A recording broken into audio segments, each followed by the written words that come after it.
Says we're back. Just refresh. It says we're back. Refresh, refresh, refresh. Do not worry. We should be back. It dropped for literally a tenth of a second. Just refresh.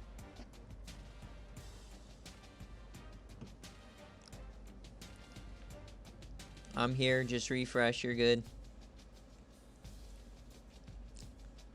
Glad I took a second. No, I don't have a stream ending hotkey. It just disconnected for a half a second. All right, well, we're going to start out, though, with Tulsa and Tulane here today. Remember, just refresh your stream if it went down. If you guys don't know how a BearCave stream works, we go a quick sim to the fourth quarter. If it is close, then we go in. Oh, you're right, B-Dog. I went down to rig the games. You're right. Oh, a hotkey in case there's... Well, I do have the overlay I could always throw up if there's a streaker. So, Tulsa user, you know, he's an inactive guy, so he's probably not in the stream. But, yeah, so 2 surprising teams this year. Tulsa, 2 losses at this point, so not necessarily all that great. But undefeated Tulane, they did beat UCLA last week. So, is Tulane... going back to form from a few years ago, or are they a pretender? Yes. And remember, all of your CC sportsbook bets on the line, obviously. The line for this one was 5.5.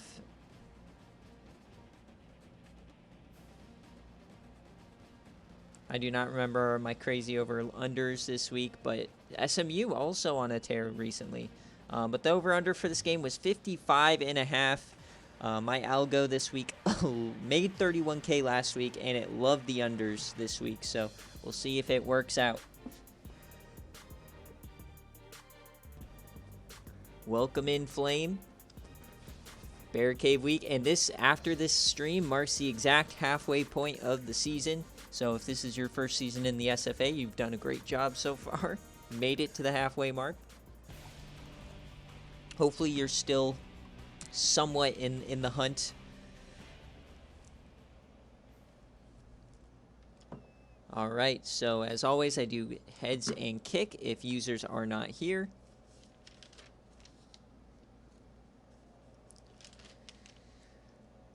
And we are going to defend. Just got to open my handy dandy notebook here. All right, here we go. 7 minutes here. How's this one going to start? Nothing going on in this first quarter. So 6-0 with an extra point missed by Tulane after they got ranked. But now a quick start into the second quarter. Tulane. All right, Tulsa battling back. Remember, Tulsa does have the quarterback who transferred away from Cal that everybody passed on in the transfer portal. Tulsa making a comeback here? No. Tulane continues to extend that lead. All right, can Luke Burke do something here for Tulsa? No, it looks like Tulane is going to run away with this one. So Tulane is going... Oh, hold on. We're still on the... Wait, so the over-under was 55.5. We're still on the under. We're exactly at 55. Obviously, Tulane is covering. So this is a bad bet if you've ever seen one. Yeah, and it holds.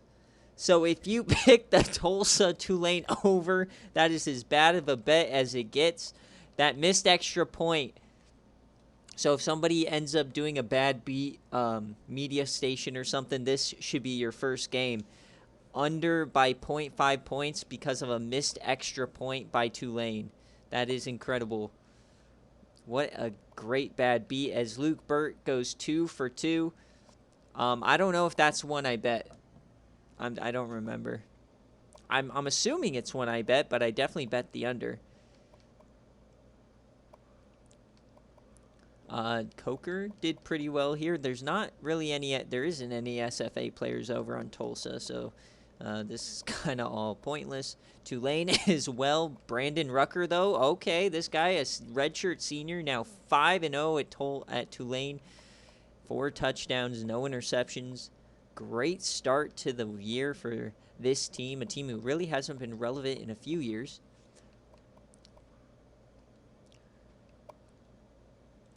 Man, now I got to see if I actually bet this game. That would be incredible.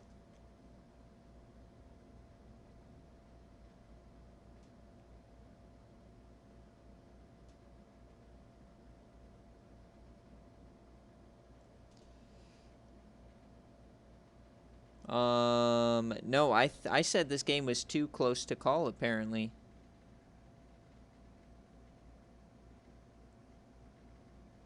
No, that was last week. I don't know. I gotta check. But let's get our players of the game, as always. Luke Burke, the transfer nobody wanted. Tulsa had a decent start to the year, but I think that's their 3rd straight loss. Tulsa.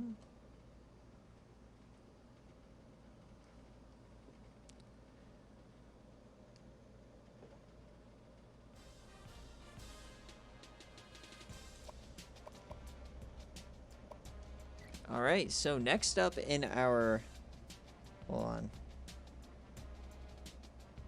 Yeah, so I did bet the under. That was only 1,000 coins, but hey, it still hit. That's all that matters. All right, so next up we got a fun one. We've got West Virginia, the Mountaineers, and Texas Tech, the debut of Termere Lovelace, SFA quarterback, who Coach Mark, the coach of Texas Tech, actually pointed out to me on passing yards per game leads the country. So Coach Hud, if you're here, heads or tails, kick or receive, this is going to be a fun one.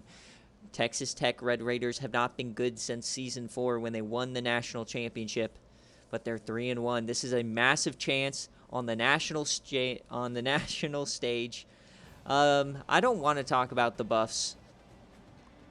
There's no need. That's a Mickey Mouse win for Fink. It didn't actually happen.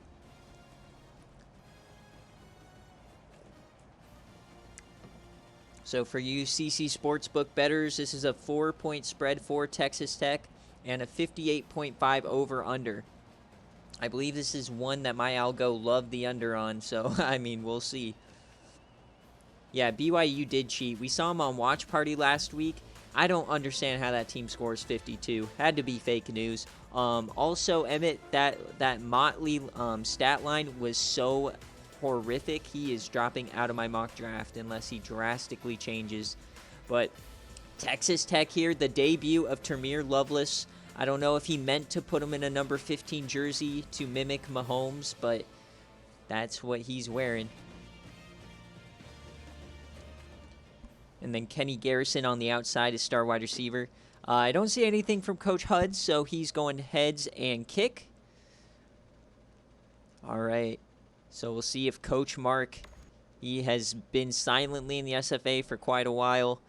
First quarter, what's going to happen? 7-0 to start. It's going to be if the defense can save them here. 7-7. 14-7 now. We're up to 21-28 here in the first half. 21-24. Oh boy, the under is not looking crispy. 21-14 at halftime here, but Texas Tech is covering. Now we're kind of getting a defensive stifle here. 24-14. That's what you like to see. We're at 38 for the over-under. They need 21 points here in the fourth quarter. Can they do it? At a quick touchdown for West Virginia to get back in it. Next possession, can they do it again? They do! Oh no, we're up to 52. One more touchdown puts us back on the over. Can Texas Tech get there? Oh boy. And we're inside 2 minutes now. Can West Virginia complete the fourth quarter 10-point comeback? They were down 10 entering it. They put up 2 quick touchdowns. A few first downs will end it here as they rush it. They've been doing well on the ground today. Vincent for 5, or for 4, 3rd and 6. This is critical for Texas Tech. We got to see some Termere Lovelace action. And can they get him? Yes, they stop him. But this is definitely 4-down territory. No, they are punting it. So Texas Tech has a chance here. 1 timeout left, down 4. And they do not pin him deep.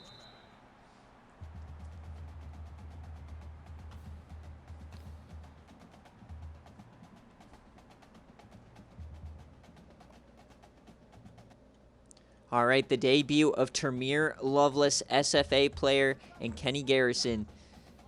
Lovelace is coming out, split. Over the middle, he connects. He's up almost to 300 yards. Kenny Garrison has the dreads in the slot, his #1 target. Tamir Lovelace, what can he do on this drive? He floats that one to Kenny Garrison again. The SFA player connection, 2 freshmen dotting up West Virginia. That's what the SFA is made of, baby. Can they get it done? Clock is ticking, changing the play. Lovelace. He's taken off this time. He does have a little bit of speed, not much though. Definitely more of a gunslinger rather than a runner. Travis McTaggart with his 10th tackle.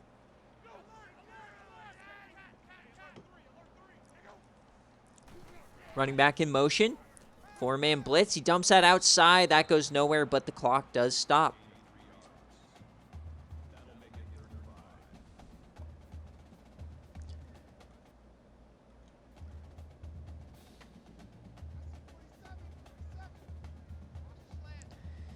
Massive 3rd down, obviously 4-down territory. And dumps that off again. 4th down incoming. And I just checked. I put 3,000 on this game for the under, and a touchdown goes for the over. So sorry, Coach Mark. I got to cheer for a stop here. 4th and 4.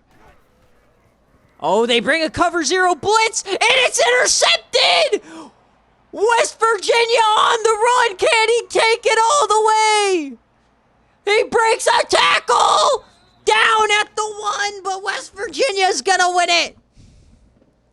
Incredible!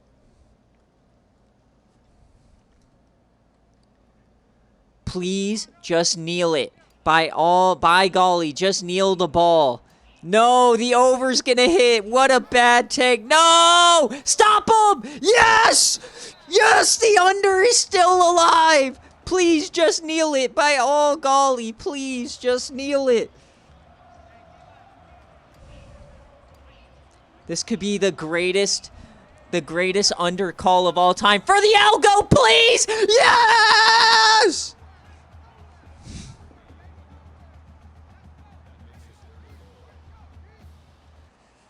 I just did what the algo says. One more stop, please. Just kneel the ball, you bastards. Please, for the bad beat. If he scores, it's a bad beat. No! Yes! He stopped again! The under is gonna come through. If you're tailing the TC algo, you are happy. This doesn't matter. Let's go! The under hits, baby!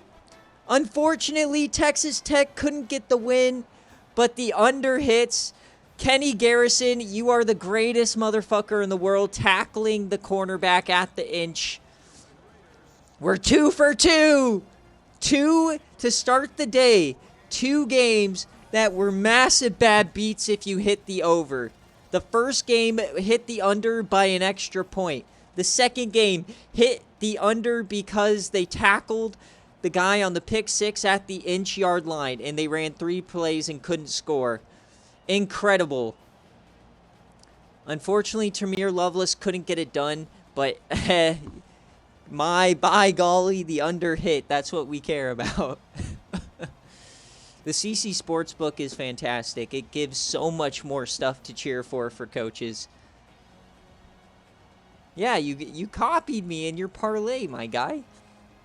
You literally put my picks in a parlay. Dogwater might be the richest man in the server after today. My God, what crazy sweats here early. And we got to see almost a pick 6. All right, let's see how this game shook out here today. Scott and Anderson got touchdowns, and Vincent in the fourth quarter. A fourth quarter collapse, kind of just like last season for Texas Tech. They're probably a year or two away, but this is definitely progress from getting blown out every single week last year. So Coach Mark should be pretty happy with that. On the other hand, West Virginia, they got the interception for Vickers, the redshirt senior. He couldn't get it in the end zone, thank God. And then Texas Tech, I mean, Loveless, pretty good game. Can't expect anything more really from a freshman. He's kind of popping off. Kenny Garrison, the tackle of the day. You love to see that. Got to give him he's an honorary sicko after that one. We got 2 sacks here for Tavares Johnson, the right outside linebacker. All right. So a crazy start to BearCave here today. Absolutely. Not necessarily the game, but the 100% the sportsbook implications today have been wild so far. I'm telling you, man, if somebody's been thinking about what to do for a media channel, Bad Beats, they're great content. I would be doing that if I didn't have all the other stuff to do. All right. So next up is we're headed on to Pittsburgh and Syracuse. This is a game I don't even know what to tell you, man. These two teams, they have been so hot and cold all year. You know, Pitt loses to ULM. Syracuse last week got smoked by Virginia. So, Coach Crew, if you're here, let me know. Heads or tails, kick or receive. This is a very, very even matchup.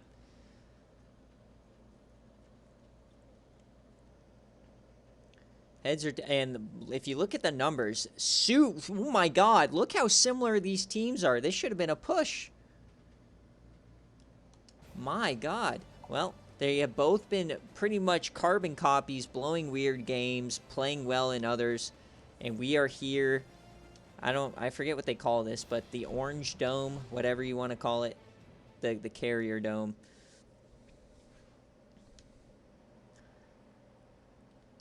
All right, so tails and kick for Coach Crew.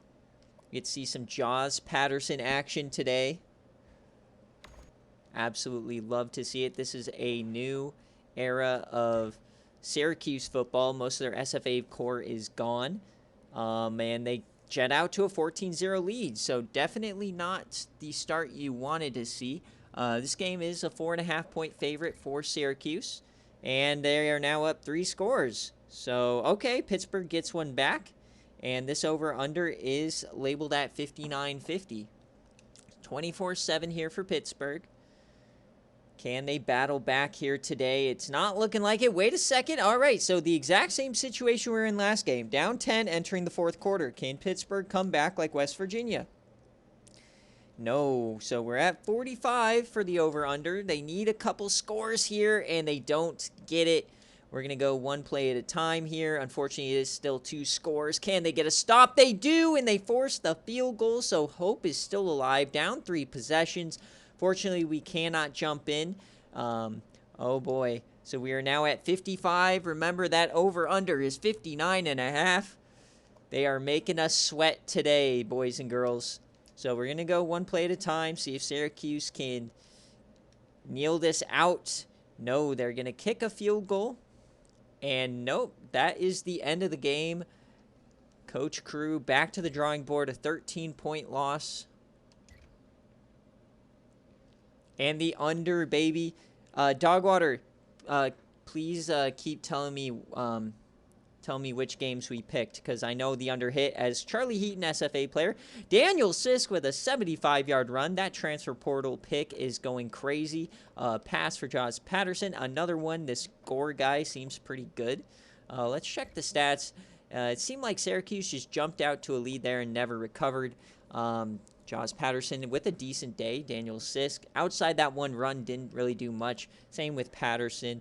And then through the air, Paul Gore kind of popped off. But it was really one catch for Ricardo Joseph. On defense, Rafi Spriggs with a sack and 14 tackles. Lacoby Dean as well. McMillan with 2 sacks here. Nice.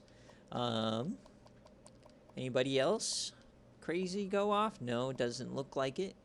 So now if we take a look at Syracuse, you've got Adam Rich, the new QB, decent day. They couldn't stop him on the ground either. Bruce Sellers kind of popping off. Charlie Heaton, SFA player. Fergus Sinclair, perennial Team of the Year player. Should be in the Hall of Fame next year.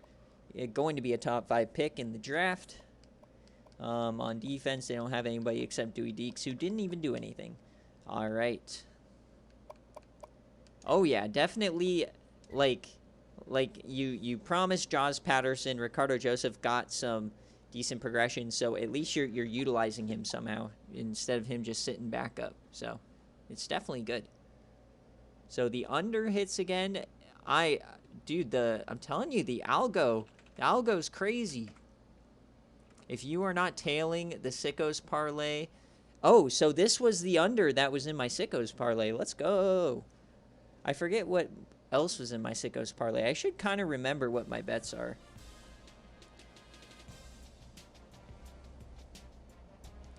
I had the Arkansas. Okay, so that stuff's coming later. So next up, though, we've got Dogwater here. And he is 100% going to be the one to mess up all of my... Or no, I didn't even bet on him. All right, Dogwater, heads or tails, kick or receive. I think you're at home. Yeah, you are. So it's only kick or receive if you win the toss.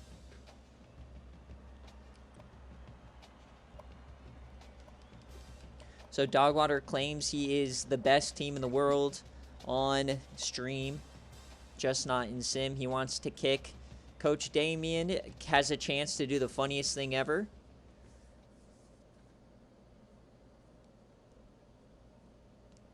Oh yeah, you know what? If you're a bowl eligible P5 team, you're in a good spot. It just takes a player or two to jump up to potentially playing for that division, and maybe another player or two to potentially push for a playoff spot.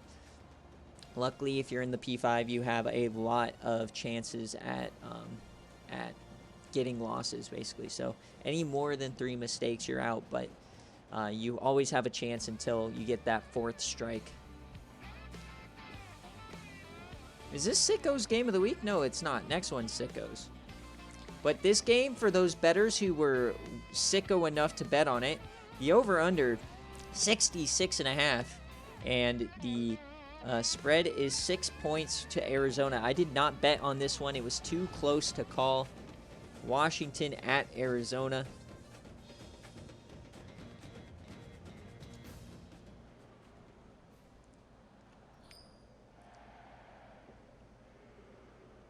So no pick here for Dogwater. All right, how is this one going to shake out? 7 minutes on the clock. Here we go, and no score. It looked like Washington got into the red zone, so 0-0. So if you pick the under on this one, you are swimming happily. 3-0 now.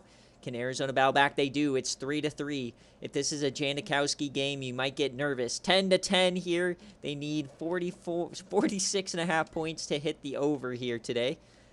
Oh boy, this is a barn burner for the defense. 13-13, 20-13. We got a quick one there as we enter the 4th quarter. And Arizona, 4th and 9, a 29-yard field goal. No good for Janikowski. You love to see it.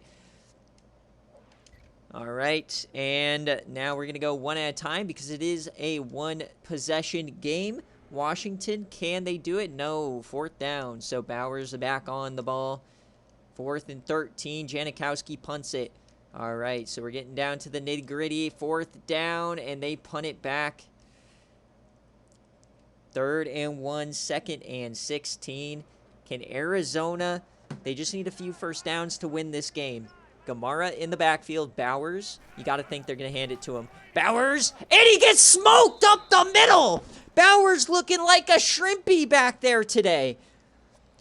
He just got cooked, and that drive is over. Oh, baby.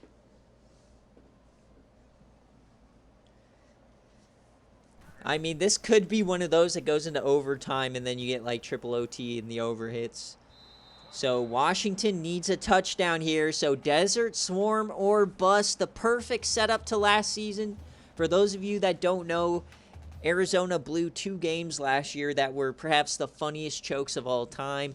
Giving up a 75-yard Hail Mary and then fumbling and giving up a game-winning drive to Rutgers the next week. So Washington, what can they do? Coach Damien has his boys ready to go. That's a 4-yard gain. Clock is running. They still have 2 timeouts. Plenty of time. This is a team that's 1 year removed from 2 straight CFP appearances. Okay, and dumps it off again, so no pressure. Not really any Desert Storm Legion of Dread sightings quite yet, but you got to watch out for Taylor McQueen in the middle. Sid Nash at the bottom right of your screen. Poe Castle does not appear to be on the field because they're in the dime. Oh my God, that was scary. Oh my God, he got speared by Perry. Perry Williams ended his career right there. What a spear. Just as I say it. 4th and 4 now, 1 minute left. They have to have it. Game will be over right here. 4-man blitz. No, and that's complete. That looked like the worst pass I've ever seen. Fresh set of downs. Joe Davis standing in their clutch. Exactly 50% completion percentage, and the drive continues. 59 seconds left. It is not quite over yet. Now Poe Castle checks back in. They bring the blitz over the middle, and he's hit as he catches it for 4. This game is heating up, folks. This could be a good one. 20-13. No hope for the over as we get a spike now. 3rd and 6. 45 seconds left. We are in yam range. Welcome in, Nick. Thank you. 8 months. An absolute legend.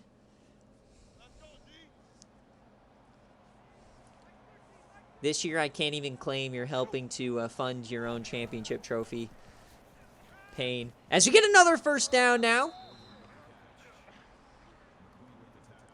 Oh, baby. Washington doing what this offense we've known for years. The dink and dunk, but are they going to attack the seam?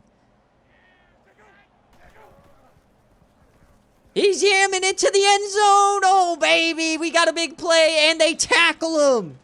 I thought it was going to be to the end zone, but he is tackled by, I believe that was Torres. So now we're inside the 20. 32 seconds left. 1st and 10. Plenty of chances now for Washington. Over the middle. And he's smacked by Taylor McQueen. Clock is ticking. 20 seconds left. All right, plenty of time. Time shouldn't really be a factor. You've got 2 plays here. You need to get it into the end zone. 8 yards away. Can the Desert Storm hold? Can the Legion of Dread hold? 3rd and 4. Davis. He rolling out left.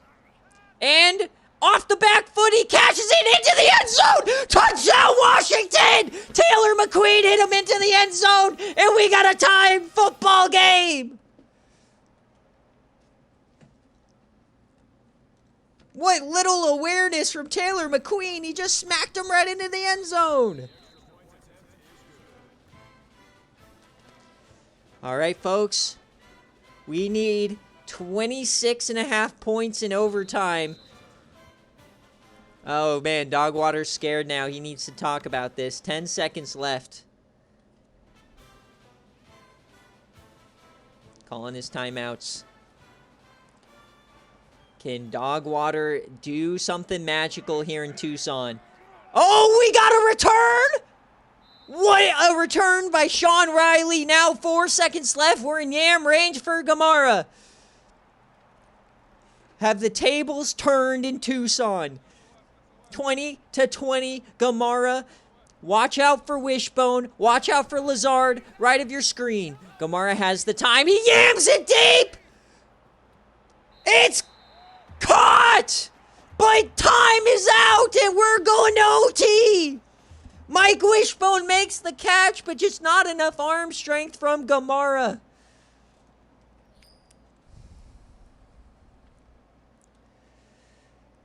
If Gamara would have just eaten his Wheaties. All right, Dogwater. Offense or defense?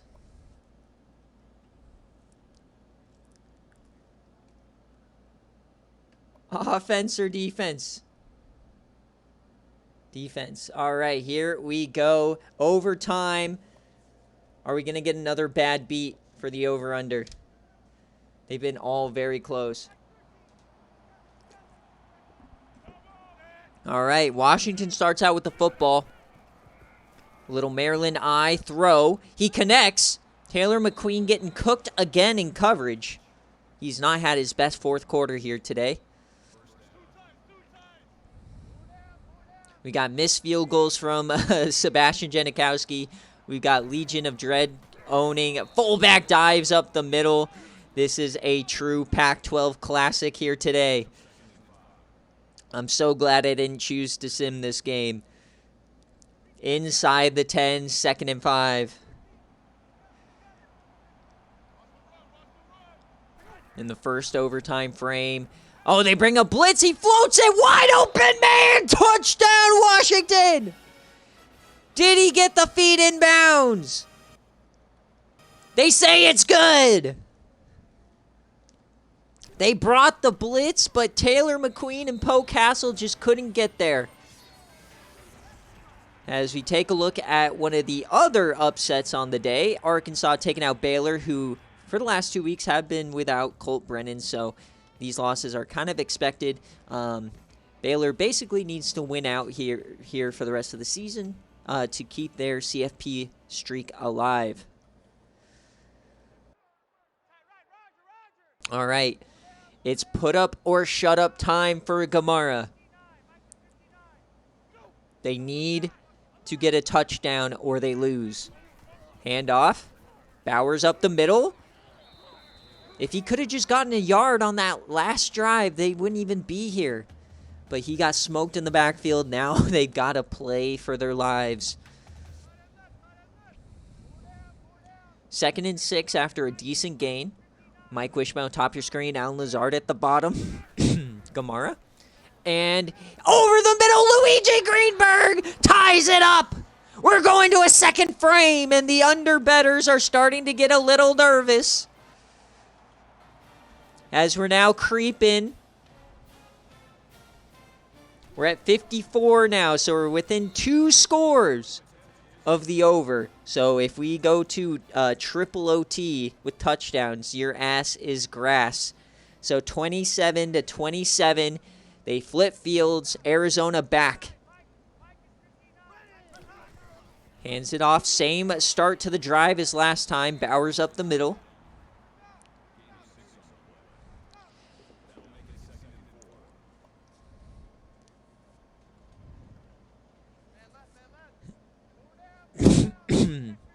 All right, Gamara. Luigi's in the backfield as well. Hands it off again. No, Gamara keeps it, and he falls flat on his face. Oh, my, Gamara. 3rd down incoming, and you don't want to rely just on the Sebastian Janikowski kick. Your defense has not stopped anything today.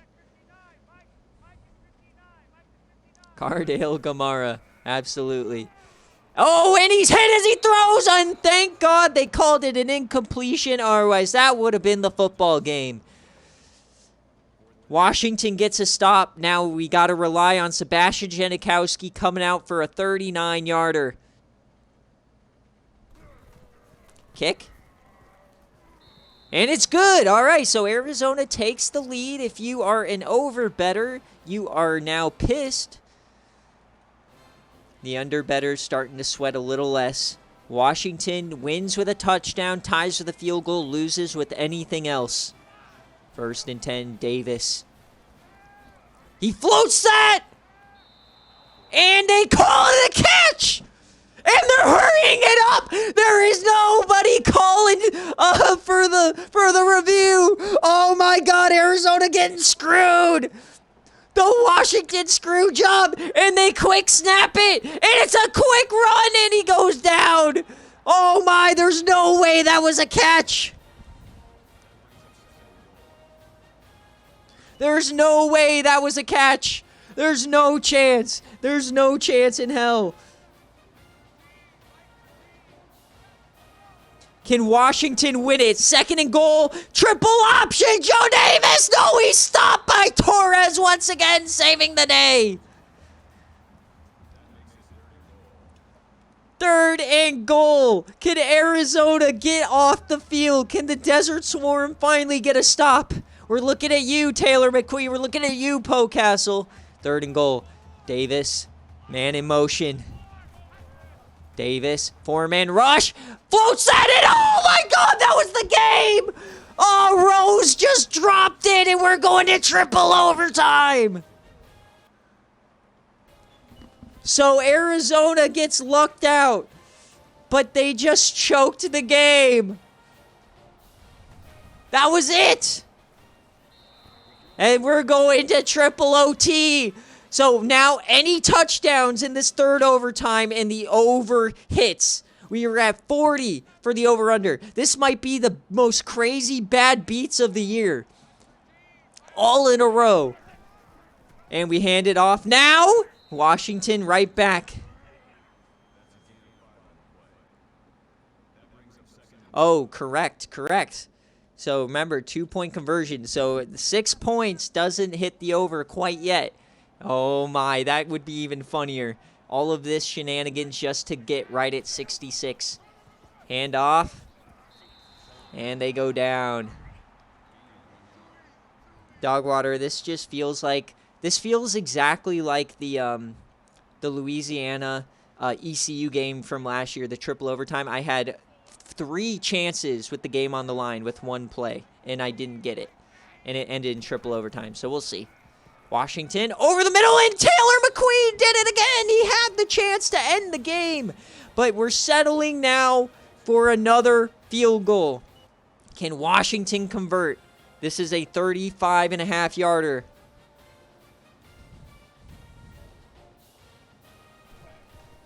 The kick is no good! The over-bettors are sick! The game ends with a touchdown or any score. They have to hope Washington gets a turnover.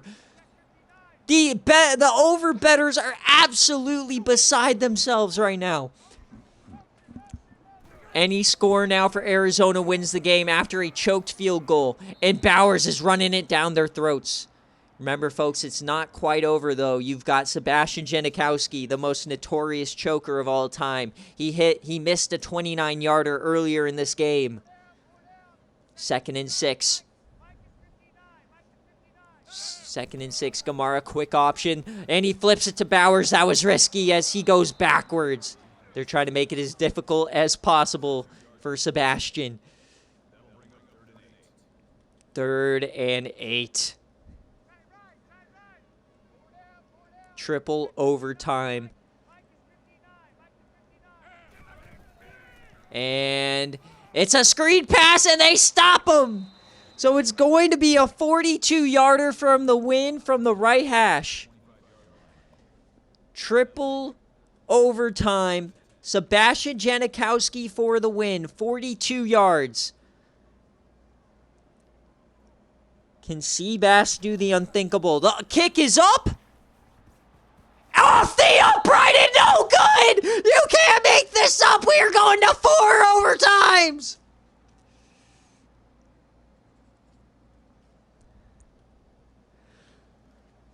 Oh my God, Seabass missed it.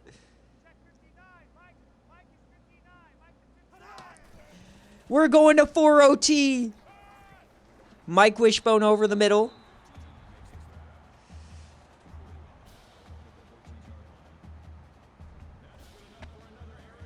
This game is out of control. Remember, folks, the longest game in SFA history is a 5 overtime game in the SEC Championship of Season 9. Are we threatening that territory here in 4th overtime? Gamara floats it to the end zone. Oh, and that could have been the game.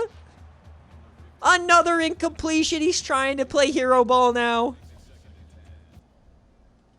This game is so delicious. I would pay to be in Dogwater's house right now. Hand off the middle. Bowers. He cuts outside and he goes down. So after 2 quick touchdowns in the first period, both defenses have completely locked in here. Remember, you got to go for 2 if you score a touchdown, but 3rd and 9.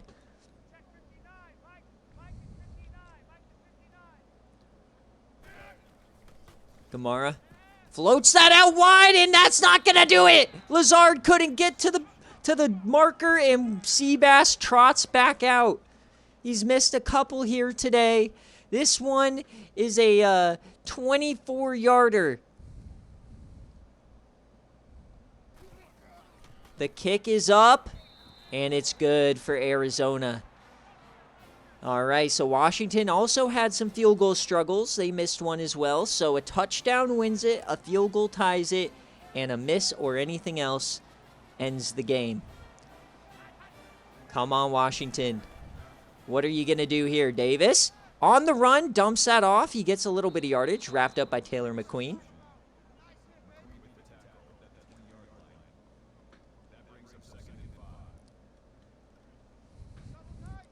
(33-30),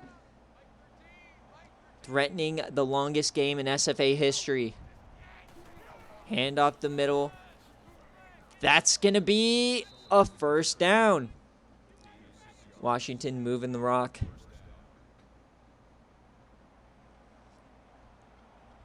I mean, if this was a UFC, this would be fight of the night in the prelims, right? 1st and 10, Davis fakes the handoff.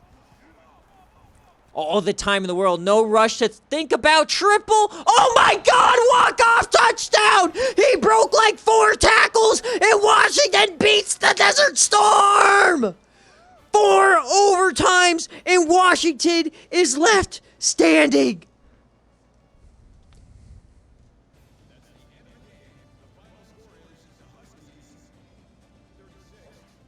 What a play! Double coverage. He fits it in there. We got to take a look at this play. Just some incredible football being on display here as the over hits.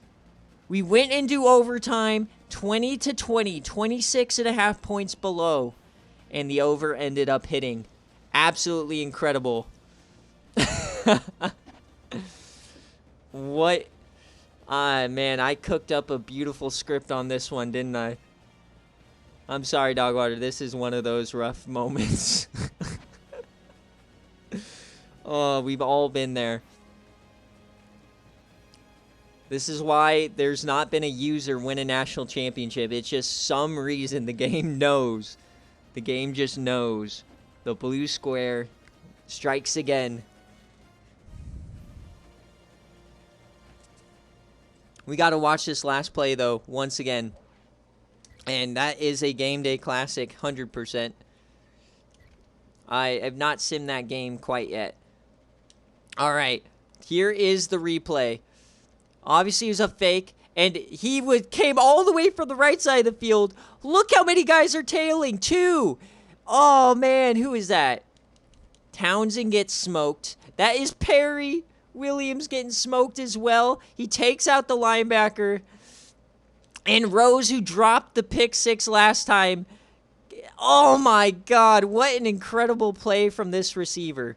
3 guys, can't bring him down. Just incredible. He wanted to go home. The Pac-12 this year is in shambles, man. I don't know what to tell you guys. It is pure sickoness. What a fantastic game. That is probably an all-timer. Multiple missed interceptions, just incredible moments. Hopefully, Dogwater, in a couple seasons, you'll look back and see that this was a fun game, but definitely a tough moment. All right. So all of that leads us up to the Sickos Game of the Week. Dogwater, we're at that point of the year where he threatens to leave. All right, so first prediction of the day. Get those bobbing us out. Obviously, it is the Sickos Game of the Week. Chet Doge, will he have over 250 or 200 receiving yards.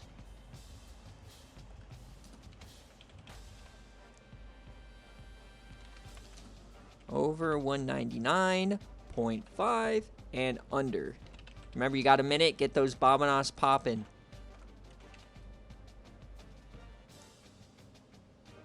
Go, go, go, go, go.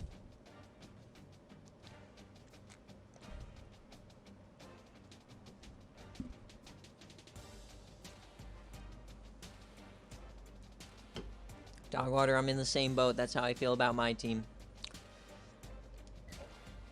All right. So, UCF, Florida Man.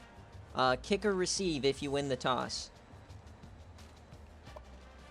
On paper, this is a pretty close game, but the Sickos picked Arkansas State strictly because they have, in our opinion, two of the best players in the country, two of the top 10 players. Kevin Mann, the defensive tackle, who's been going crazy, 7 sacks already in 5 games.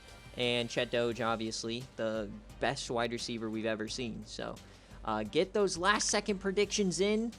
Quick, quick, quick.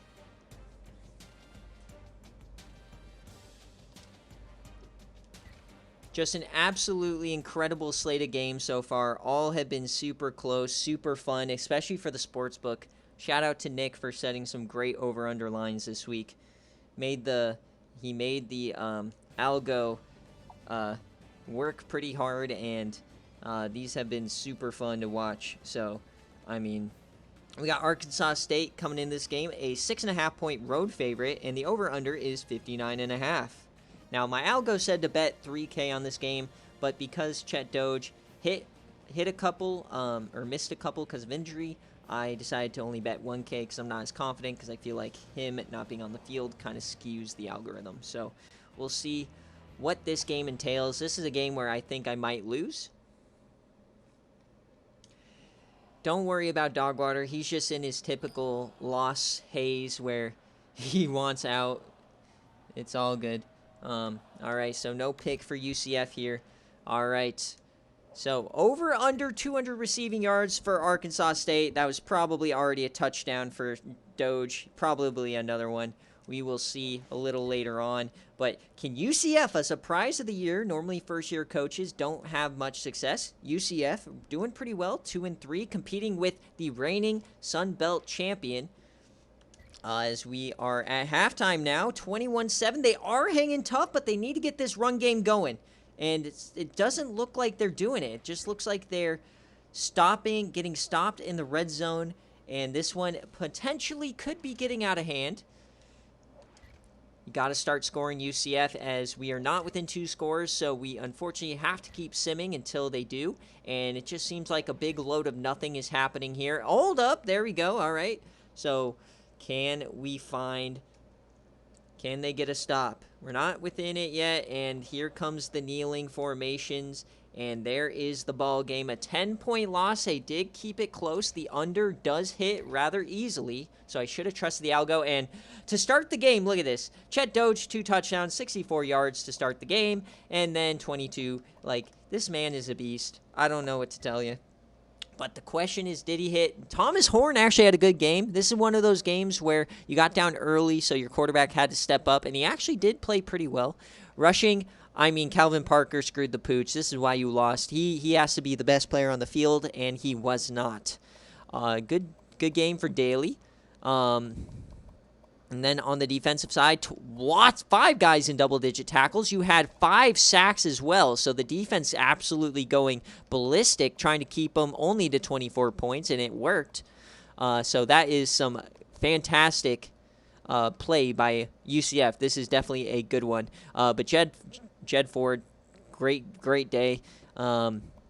And Chet Doge had a 5-yard rush and 156. So the under does hit. He didn't quite go over that crazy 200 mark. This is actually a 50-50 split, but the under does hit. He did still get 2 touchdowns. Still by far the best receiver in the country. 156. And then how did Kevin Mann do? So I don't see him up here. Did he end up? No, only 2 tackles. He did get a tackle for loss, but it looks like they did a decent job. Nope, never mind. He forced a sack fumble, it looks like.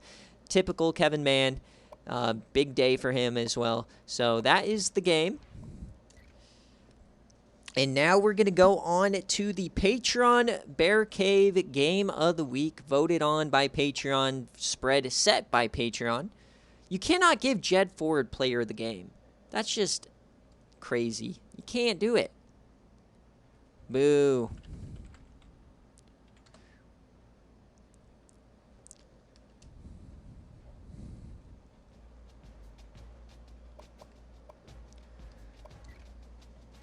All right. Next up is, like we said, Clemson at Georgia Tech. Now, on paper, this one might not seem like it's going to be close, but Georgia Tech is the last team to beat Clemson back last year. They were the only loss for the Clemson Tigers last year. So Coach Mike might be cooking something. Mike, if you're here, let me know, kick or receive. As we get on into it. Georgia Tech having a decent year. They have a clutch win over Oregon, who has been clearly pretty tough. But Clemson, they're still number one for a reason. Most natties in our 12 seasons. Number one, haven't looked like they've had any sort of struggles yet this year. Juice Riggs, though, can he have a day? All right, I don't see anything from Mike quite yet, so... if I don't see anything by the kickoff, I'm just going to have to go with kick. But Clemson and Georgia Tech, and then we have a big right side of graphic games this week, some massive implications. And we still got a fantastic game day coming your way between two extremely active users, as, all right, Georgia Tech is going to kick. All right, can Georgia Tech do the unthinkable 2 years in a row? And they give up a touchdown really quickly. This is a 14-point spread. So Clemson out to an early lead. Can Georgia Tech keep it close, though? They got to get this running game going, and there they go. They're now within 4, now within 11, and they give up 1 before half. That's not going to help you out at all. So this over-under is 57. We're threatening that here. Next quarter, can Georgia Tech do it? And they do, and a quick touchdown there for Georgia Tech. And I believe the over has hit now, and they're still within striking distance, not necessarily anymore. It's just they cannot get a stop whatsoever, and we're up to over 70 points in this one. And oh my God, this game just all gas, no brakes, still a 10-point game. So we're going to sim one at a time. If Georgia Tech can somehow get a stop, does not look like they're getting any stops whatsoever. And looks like Georgia Tech's just going to run out of time. So one of those games where just defense couldn't get one stop to give your offense a chance to get back in it. DJ St. Julian got a touchdown. Got Dante Lesser with touchdown. DJ St. Julian again. And Todd Wards. All right. Clemson maintains number one. Okay day for Schroeder. Did have the 2 interceptions. You would have liked for them to be able to run the ball a little bit more. Not sure what's going on with Kenneth Williams. Just nothing on the day. DJ St. Julian pops off. Juice Riggs popping off like normal. No pancakes for Juke Riggs, so not a good day there. And on defense, you got a sack from Gore. Another sack from Chandler Jones, actually doing something for a change. But no other things except for like a deflection here, unfortunately. And then Clemson on the other side. Will Hearns, 5 touchdowns for him. So just dotting up this defense. Brandon Charles, we've seen him before. He is very good. Trent Freeman as well. SFA player Drew Stowey. And then on the offensive line. And then, oh my God, Chris Presley, yes, not an SFA player, but a well-known guy from the playoff run. 4 tackles for loss, 2 sacks, and then Martin Black, our cover athlete, if you didn't know. He is a beast doing his job. Rylan Magnuson is an SFA player, had tackle for loss. He had a scoop and score again in the national championship game. He had an interception today, so a lot of decent play here. But that is a Clemson no cover. And I gave you guys the option of that Clemson at -10, and you guys said it was not enough. So crazy start to the stream here. We're about halfway through. Just ridiculousness from all sides. Still a couple games left.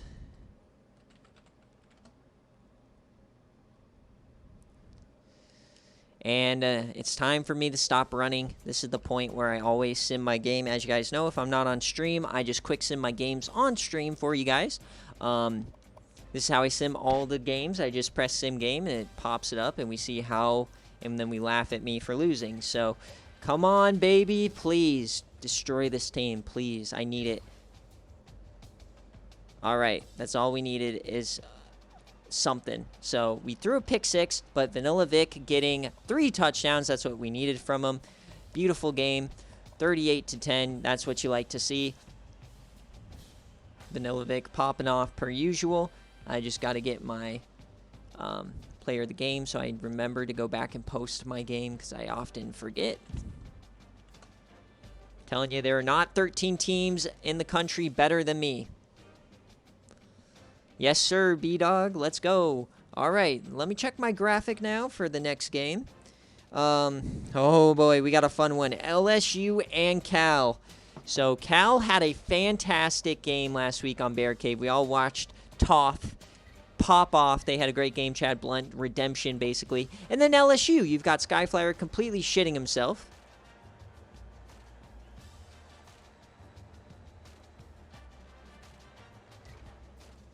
So, LSU, Skyflyer, if you're here, heads or tails, kick or receive. The favorite in this game is actually Cal, surprisingly. And the over-under is 63.5. So we got to see if Chad Blunt can do it again.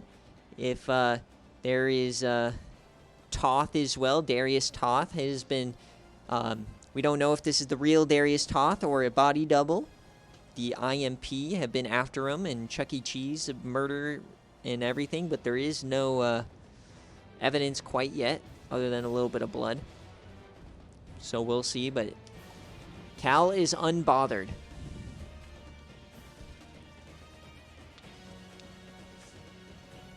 As LSU comes to town, this is one of Skyflyer's picks for a team he wanted to face in the non-conference, as he's not here, so it's going to be heads and kick. Can Cal made the playoff last year, fell out of the top 25. Can they get right back up in there? LSU starts out the scoring here, and Cal, can they deliver the offense? It's 7-7 here after halftime.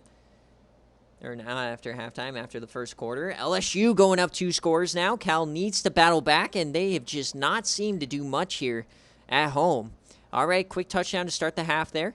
And bam, tie ball game as we head to the fourth quarter. Wait, LSU scores Terrell Pryor right before the fourth quarter starts. Here we go. Still 14 points away from the over-under. As we go drive after drive, and they tie it up. What a game we've got brewing here. LSU Cal going down to the wire. Another one.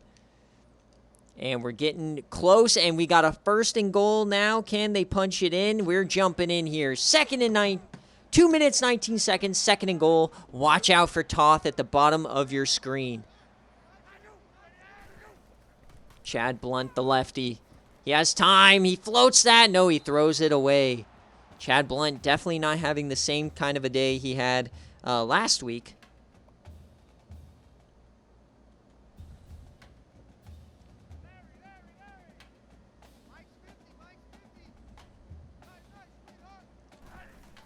Three-point favorites. They hand it off. Then that is 4th and goal, and they are going to be kicking the field goal now. So field goal formation coming out for Cal. This will be a cover if this score holds. As far as the over-under, though, we are still a little bit away. We would be at... Oh, is that off? No, it's good. As we see this upset yet again. 31, 28, 59. So we're actually 4.5 points under the line right now. Definitely a close game. Can LSU score? We got Terrell Pryor on the return. He has some of the best speed in the country. Former quarterback.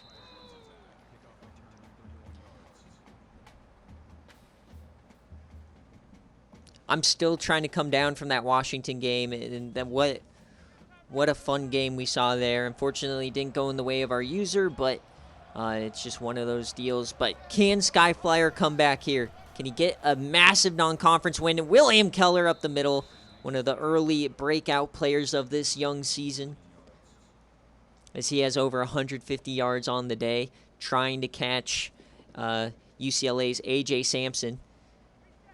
They need a field goal or a touchdown. Joe Munoz, another breakout player on the year. And he floats that down the seam, and it's dropped by the receiver. He had him. He had the positioning on the safety as well. He just couldn't bring in the rock. Carrington with a drop now. 2nd and 10 here. Cal maintaining that 3-point lead. And he floats that out wide. That's not going to be good as Gold takes it out of bounds. 3rd and 5 now. Clock does stop, though. 2 timeouts remaining. That was Todd Franz. Transfer from Western Michigan 5 years ago in our debut Tampa year. 3rd and 5, though, for Munoz. Right at the 50-yard line. Dumps that off, and that is Tavion Galloway. He gets a critical first down. So maybe PCM doesn't know what they're talking about 5-star busts. But 1st and 10, that clock is running. They need a touchdown. Joe Munoz. He has a beautiful pocket here, and he floats that out wide, out of bounds, just overthrew him. Those late throws to the boundary are always so risky. They could easily go the opposite way. As we're at the 45 now, 2nd and 10, a minute 22, 2 timeouts left for LSU. Plenty of time. But can Cal make a play here? Terrell Pryor over the middle, breaks a tackle, gets about 9. They're not going to give him the first down, so clock is running now. They're not going to hurry up to the line. They're huddling, taking their time now. 6 for 14 on 3rd down. A little under 50% on the day. 3rd and inches. You have to have it. 2 down territory. They're throwing it here, and a big blitz, and what a cut block. And they find Todd Franz. So the fullback saves the day.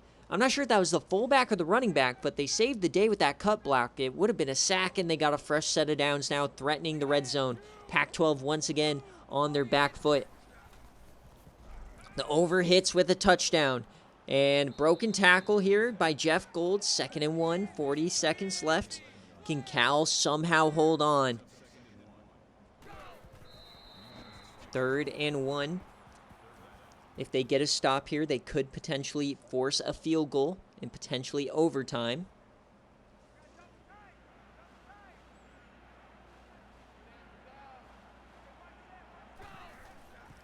And quick option, they get it out to Keller, and he goes down! So more overtime, it looks like here. If they can hit the field goal. 28 seconds left, the clock is ticking.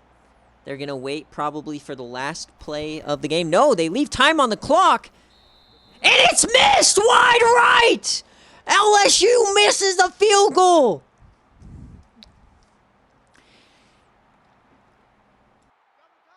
And more bad beats as the under is still hitting.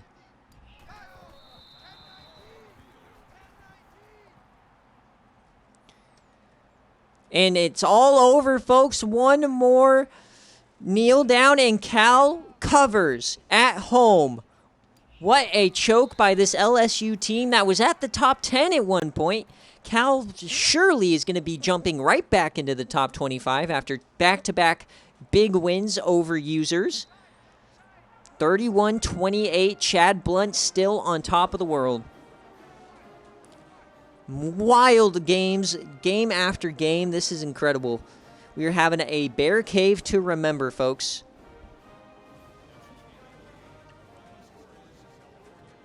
Chad Blunt loving it.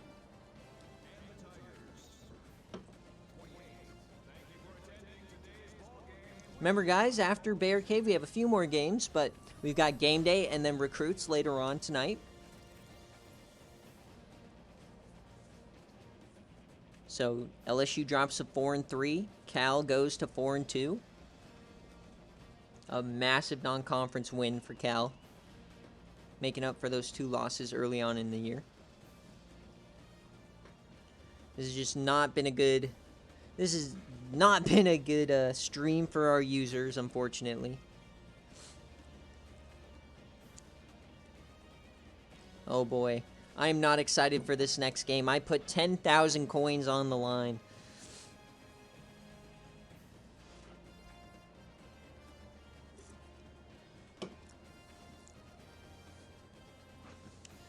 So upset again here, even though Cal was the favorite. Let's take a look, see how this game shook out. As Seymour got off to 2 touchdowns here in the first quarter. Galloway scored a touchdown there. Nice. Terrell Pryor as well. So nothing from Chad Blunt this week. Joe Munoz, 2 touchdowns. Keller had a great day. Gold did well. Galloway and Terrell Pryor really didn't do much outside the 1 catch for the touchdown. And on defense, I mean, this team is definitely missing their number 1 corner, Greg Kraft, who is injured for the rest of the year, or most of the year. Chad Blunt got 2 touchdowns. On the ground was the leading rusher. Seymour only had 23 yards, but he had 2 touchdowns. And then Toth, in his with all the ridiculousness going on, got 4 catches for 69 yards, but no tutties. And on defense, Larson led it, and then we got another, we got a sack here for Harris. And then Daniel Ward, after 5 sacks last week, no sacks this week, so they were able to hold him off. But what a result! I got questioned on that 3-point line, so I'm glad that one hit. That was probably my riskiest line of the week.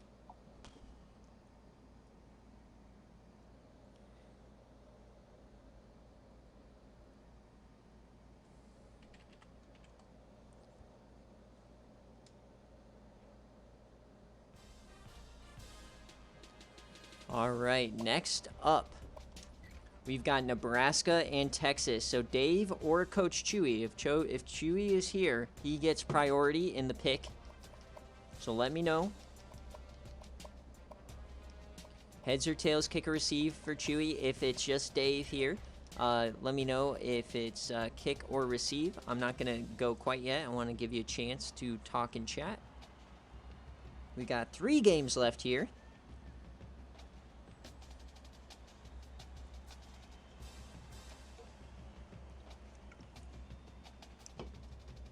All right, I don't see anybody, so I'm just going to go with Chewy. If he pops in, he pops in. Do the heads and kick per usual.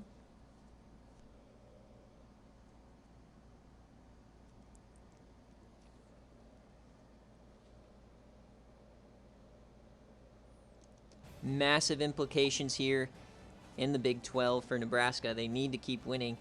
You know, when Baylor has 2 losses already, you cannot take your foot off the pedal. They will claw their way back and get in at 10-3. So you've got to keep your foot on the gas, go 11-0, go 12-0. And then for Texas, outside Ole Miss, this SEC is wide open. They struggled out the gate.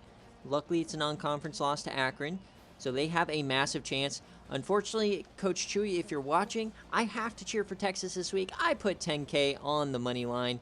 So Texas, please, please, please. And a fun fact about this game is both teams are actually missing their starting running backs.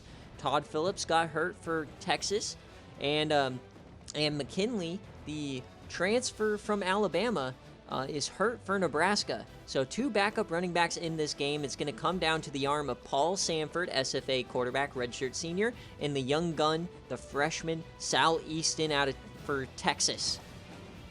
We're at the Texas house. It is a 3.5-point favorite, road favorite for Nebraska, and this is a 65.5-point line. Dogwater continuing his shambles. Understandable. I'm sure your notebook is destroyed. As Nebraska starts us out here, but Texas brings it back. I got 10K on the Texas money line, so it might get a little skewed here a little later, but Texas does take the lead. Can Nebraska battle back? We've been all hyped about this Nebraska team. They did so much in the transfer portal. Even Steven as we head to the second half. Under looks to be hitting so far, and it's been a dead heat. Every time somebody scores, the other team returns the favor, but Nebraska takes the lead here in the fourth quarter. And now we're just going to go one play at a time here as the game is getting crispy, and they score, making it a 2-possession lead. This is not looking good for Texas bettors. I am in shambles right now. Texas, can we get there? No, that is fourth down. Can they do it? We're not within the 2-point spread, unfortunately, and that is going to do it. Texas gets doinked, unfortunately. So we're going to see, though, if they can. They do. So 50, looks like the over did hit for this game. 60, no, we're right at the under. We're at 65 right now. So the under is still hitting here. So one more score ends it. And that is the game. 38-27. Texas's dream run has come to an end. I lose 10,000 coins. But Nebraska, fantastic game. This one's going to vault them up even higher. It wasn't even really close here at the end. They just found a weakness, and they exploited it as Paul Sanford, 22-36, 308 yards, 4 tutties. And then Dan Williams, the fullback, was the main choice, it looks like. Preston popping off, Dallas Johnson. And then on defense here, Ricardo Henderson, the golden ticket player, transfer from Colorado State, 6 tackles. And Dictator, we haven't seen much from him this season, tackle for loss. Xavier Townsend is an SFA player, he'll have 4. And Jerome Everclear had 4 as well. So they didn't have any extracurriculars necessarily, but they all just got the job done. That's what you need to do. And then Sal Easton, just not enough to hang with them, unfortunately. Maurice Young didn't pop off like he normally does. And it looks like on defense, Sonny Myers, 9 tackles, 3 tackles for loss. Just doesn't look like they could force a stop at the end with their good secondary. So tough way to lose for Texas, but the Big 12 remains on top. Nebraska with a massive win. I'm in shambles here. I just lost 10K. I'm officially retiring from just straight bets. I'm just going to stick to my algorithm. That seems to be hitting more often. So, as the under hit for this game again, barely. Nick with some crazy lines this week. I had no influence on these lines for the over-unders. I deal with the spreads. Nick deals with the over-unders. All right, so in terms of games left, we have 2 left here, and I believe, yeah, Georgia, Alabama is next, and then we get to the crazy one, Ohio State against the debut for Coach Logan at Illinois. But this is a fun one. CPU versus CPU. We got EJ Irons over at Alabama, the better of the Irons claim.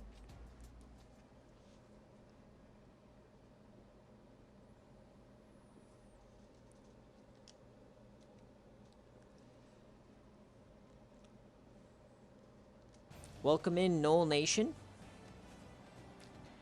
If you are in the, if you're already in the SFA, let me know what your coaching name is. If you are not, welcome. Online Dynasty, we run in through Discord. Middle of week 7 in season 12. If you want to join and be a coordinator for one of our teams, feel free. Links are in any of our bios. It's a great time. But this is a CPU versus CPU team. We've got Georgia and Alabama.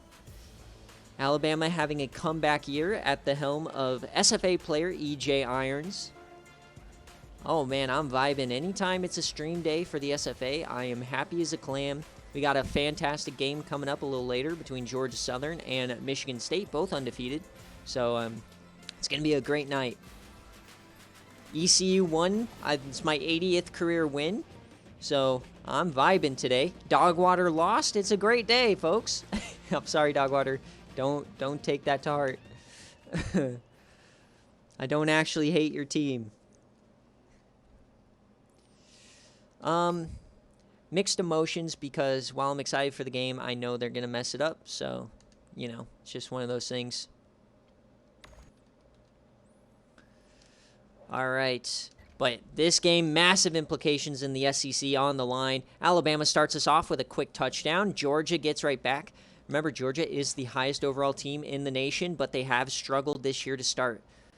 So Alabama Can they tie this game up? They are at home, and a 10-point lead for Georgia, as this was our only push game of the week.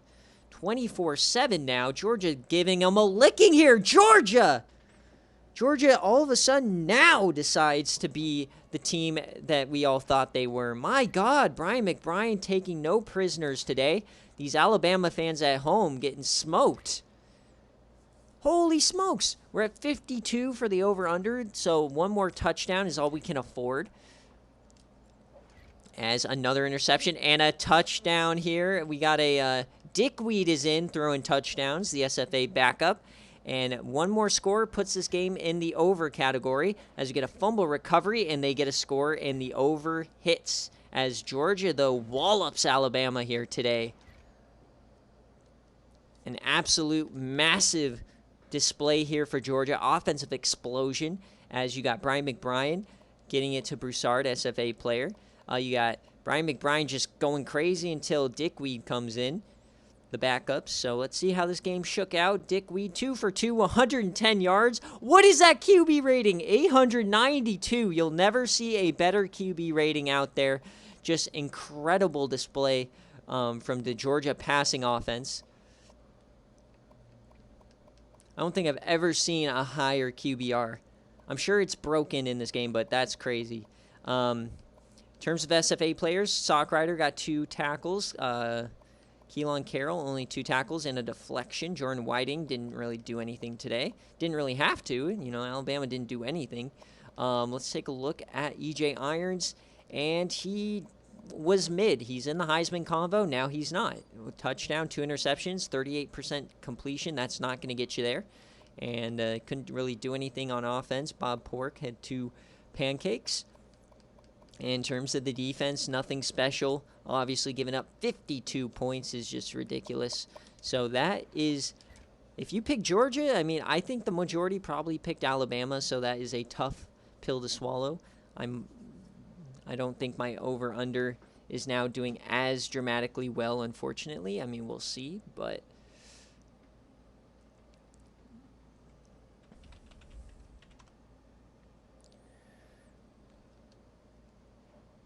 all right, and we are going to head into the final game of BearCave. As you guys know, it's going to be Illinois, Coach Flame, and Ohio State.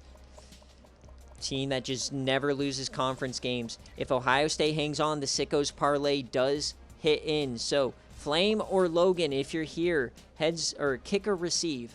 And then, as always, get those Bobanos ready. This is always just a straight who wins for the Bobanos. We got Ohio State, and we've got Illinois. So this is going to be the coordinator, Coach Logan, the highest a coordinator's ever signed for, $500,000. Absolutely incredible. You got a minute here. Put those Bobanos on the line. Moon is just loving to hate the Irons clan, unfortunately.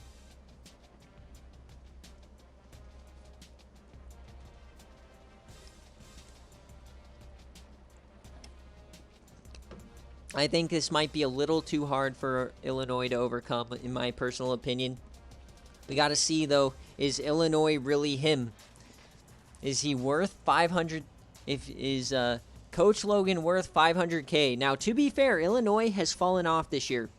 This is a team that won the Citrus Bowl last year, but they don't have an SFA quarterback. They lost Kyle Horry. They've lost quite a few players on that outside, Marquise Tompkins. So, shell their former selves. For them to win this game, though, you got to have Vince Wilfork put up like 3 sacks, completely stuff the running game, and force Lee Sanders, the low overall quarterback of Ohio State, to throw the ball. So we'll see. I do not see anybody. God, Dogwater, frickin' relax, my guy. Seabass in the portal. Okay. No one.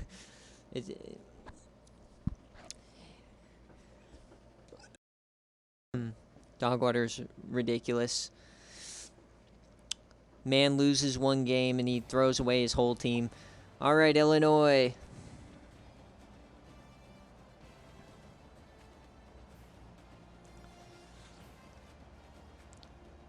Coach Logan's debut here.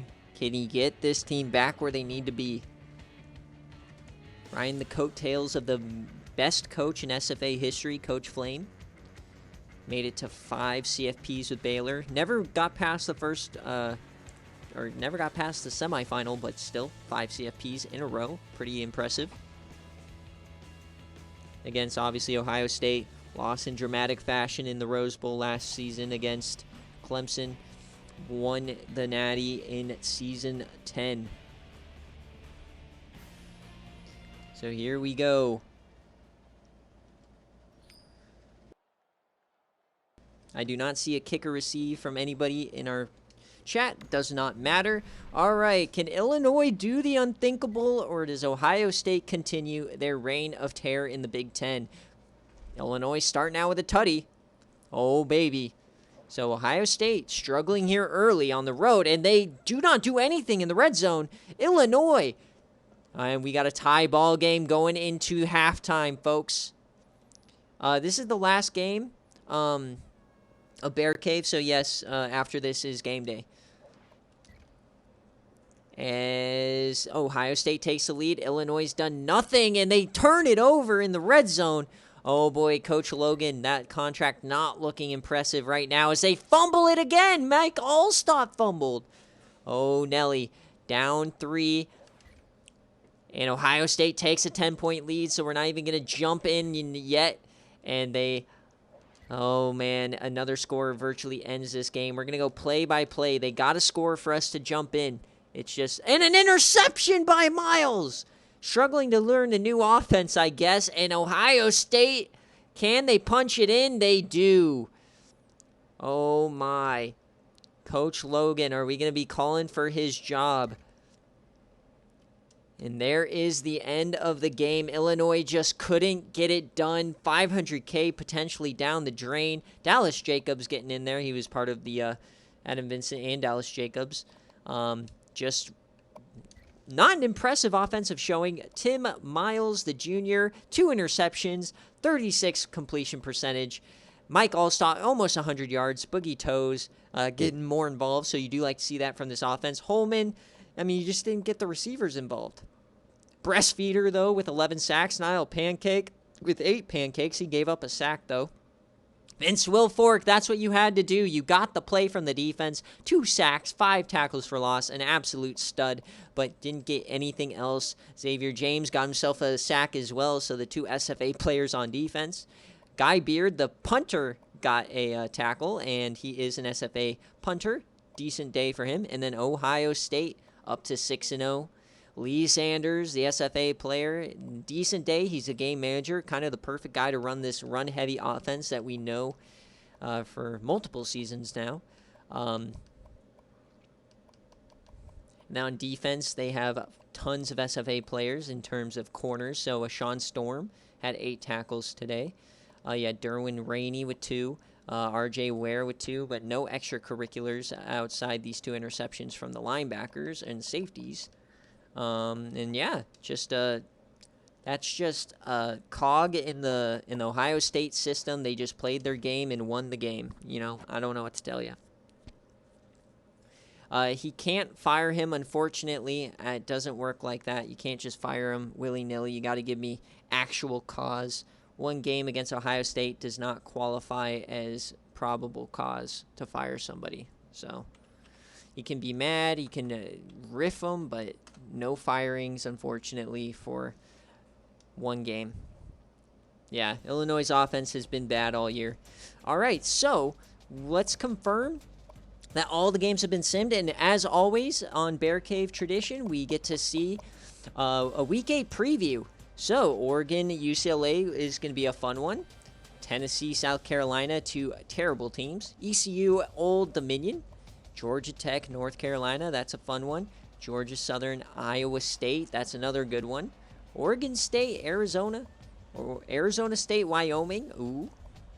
Troy Southern Miss, Buffalo, Ohio. That one will be on BearCave. That will be a fun one. Colorado, Nebraska. Ooh, this could end up being game day. Northwestern, even though they lost this week. Ole Miss. Baylor, TCU. San Diego State, UTEP. Ooh, Hawaii at UNLV. This could be game day as well. 2 users. both having great seasons. Illinois, Indiana, Clemson, NC State. Georgia State having a surprising year. Same with South Alabama. So 2 surprising teams for sure. This is a big one in Conference USA. Alabama, Arkansas. Wisconsin, Penn State. UAB, UCF. That's a fun one. Oklahoma, Kentucky. Florida, Auburn. Vanderbilt, Ball State. Miami, Florida Atlantic. Tulane taking on Coach JT. Ooh. Lots of fun games. Virginia and Florida State. Florida State probably vaulting back up. And then 0-7 Mississippi State. Absolute trash cans. Washington State, Cal. Stanford, Notre Dame. That could be a good one. Fortunately, just not any, like, games that just pop off the screen. And that's the coverage. So we might have a Sickos game of the week for game day this week. So, as always, guys, thank you so much for watching BearCave. Be back in about 5 to 10 minutes for game day, so sit tight. Be a couple minutes, as always, as well as we've also got recruits coming on later tonight. So I'll be back in about 5 to 10 minutes. Thank you guys all for watching.